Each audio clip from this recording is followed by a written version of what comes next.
This is Michael Orrell of MobileBurn.com, and today I have with me the new Samsung M350 Seek for Sprint. It's a simple, low-cost QWERTY messaging device. It's on sale for $29.99 after a mail-in $50 rebate. Quick look at the box. Very small packaging here. Nice and compact. You can see a picture of the device with the keyboard showing. Let's open it up, see what we've got inside. Here's the phone itself. It's all got the red version, obviously. Packed up in this protective bag. Feels pretty light. Battery may not be in it yet, so we'll have to take a look. Good looking device though. Let's set it aside and see what else is in the box. Here's the battery. Samsung says it's good for 5.8 hours of talk time. Sprint no longer gives out standby times though, so we'll have to play with it a bit, see how that works out. You can tell right off the bat we're going to have a micro USB port on it because there's a micro USB charger. Unlike many devices now that come with separate cables that plug into the charger, this one's permanently attached, so you'll need a separate data cable or something for the device. Inside we've got Getting Started packet, it's called. Looks like a quick start guide, user guide, and then some information from product registration. And this is also something that Sprint's pushing here. You can stick your old phone, battery, and charger in here, and it's a prepaid mailer, and you can send it back to Sprint. It won't cost you a cent. So then they'll recycle it properly. So here's the Seek itself. Let's pull off the various protective covers on it. See, it's got a really nice sheen to it. It doesn't quite feel soft touch, but it has that look to it, and it's really a pretty paint on it. Let's pop open the back. You can see, oh, it's red inside, which is kind of nice. Stick the battery in there. And let's take a look at the hardware on the device, hardware controls. Got a 2.6-inch touchscreen display right here. Hardware buttons down the bottom for home, back, and the phone. Nice solid slider. The keys look really nice. The red and gray color scheme is really quite attractive.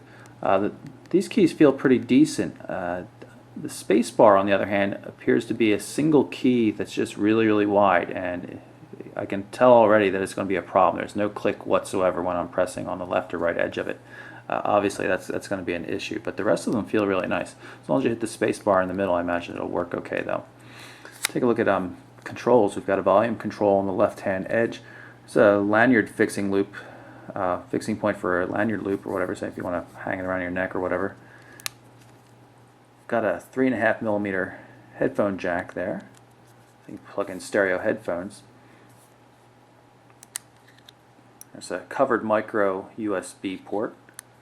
It's a power and lock key, a camera shutter button, and should point this out as well. This is a micro USB memory card slot. You can put up to a 32 gig card in there, which is kind of nice. So it makes it viable for a music player, especially since it has the 3.5mm headphone jack.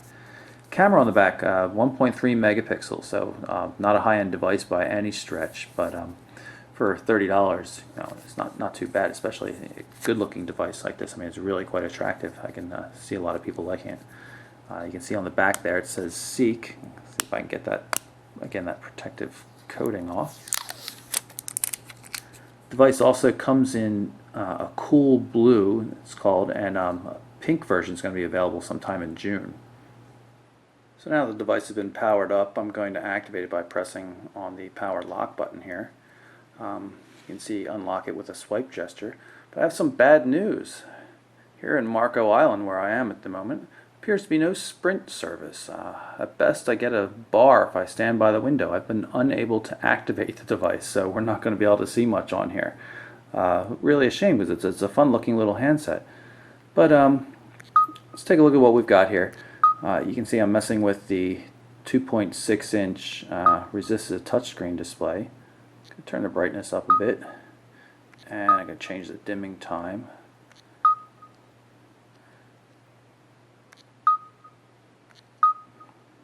Nice haptic feedback when you tap on something, not necessarily when you scroll. And display has a, I guess I would describe it as a soft feel.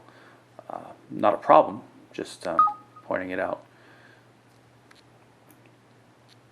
A little bit of a kinetic scrolling there, you can see.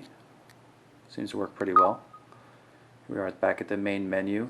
It's got a couple of different menus, so let's we've got a fun menu here, web menu, and phase, or it looks like that's where the phone defaults to, and you can set up your own things, whatever you use most. So even, you can see obviously you could do a media playlist if you had, songs or something. Let's just choose this just to, oh, won't let us do that because we have no phone book.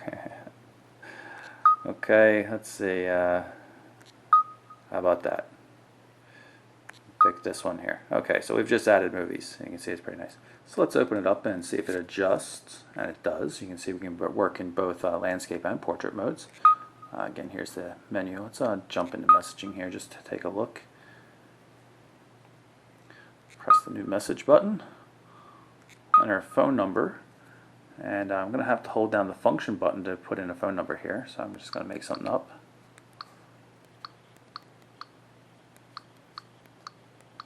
Hit done. Then I'm going to type in a quick message.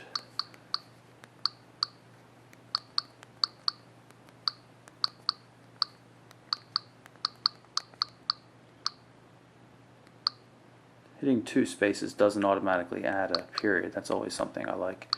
But otherwise it feels good. I mentioned, you can see I'm pressing on the left and right edges here of the spacebar, and it's doing absolutely nothing because it's really just one button. It's no wider than the B or the V key above it.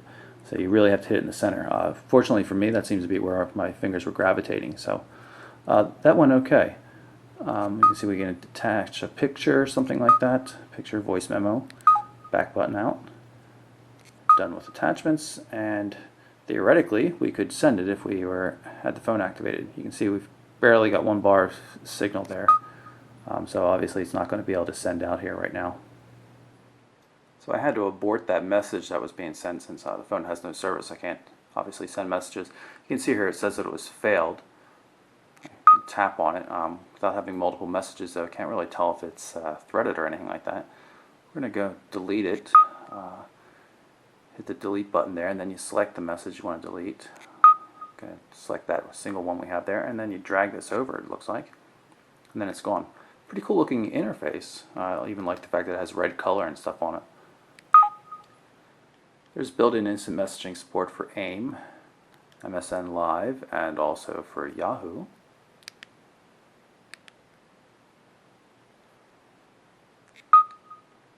A couple of different calculators, unit converters. Pretty simple looking stuff. Let's see, we'll get back into portrait mode. Looks like it's what it was intended for. Haptic feedback everywhere. Works pretty well.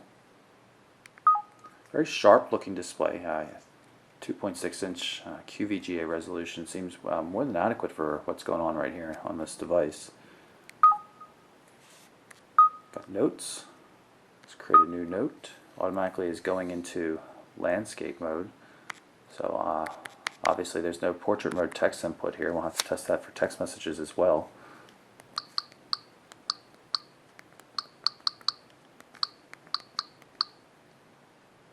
So there's our note. Let's just save that and create a second.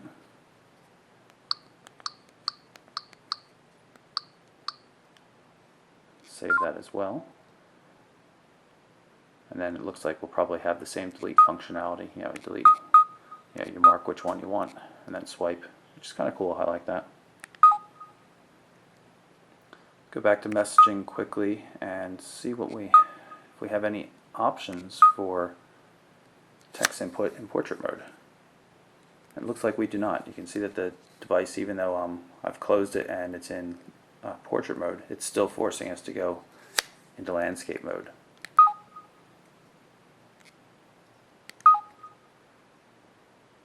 Calendar application.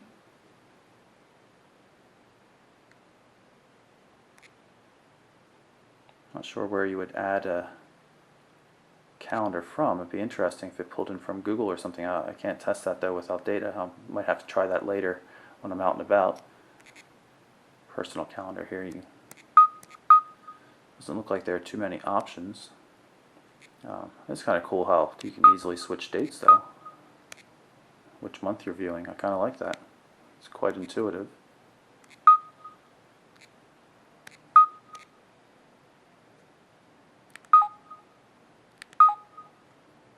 Pull up the clock.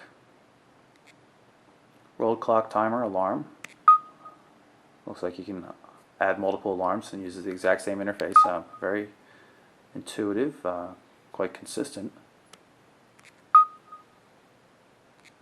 Yeah, I really like how they're running the interface on this. Everything's very visually appealing and quite easy to use.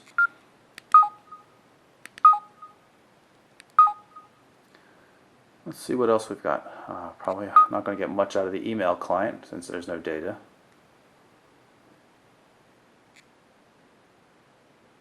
Yeah, we're not going to get past this point here, so.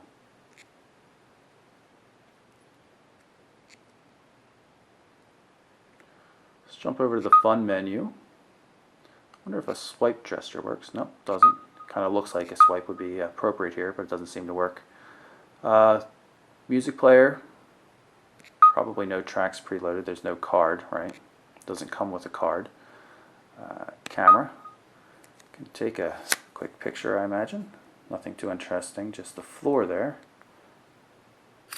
No autofocus or anything, so really it's just point and shoot. Press the shutter button again, get it to go back. Simple to use.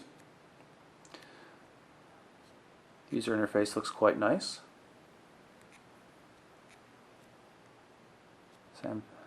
Samsung's done a pretty good job on this, I would have to say. It's a very easy to use phone so far. Let's go take a quick look at the photos. There's the first photo. Can we swipe? Yep, you can even do swipe gestures. Nicely done. You can send off to email, Bluetooth. Looks like there's a lot of options for it. Again, only 1.3 megapixel fixed focus though, so you're not going to be doing too much with the camera.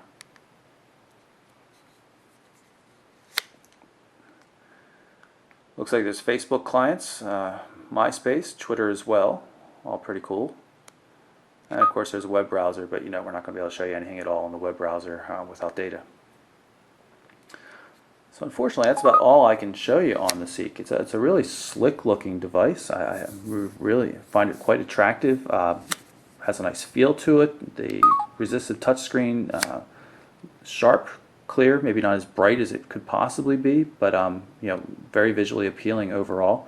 And the user interface, I'm very surprised at how much I like it. So $29.99 after a $50 rebate from Sprint.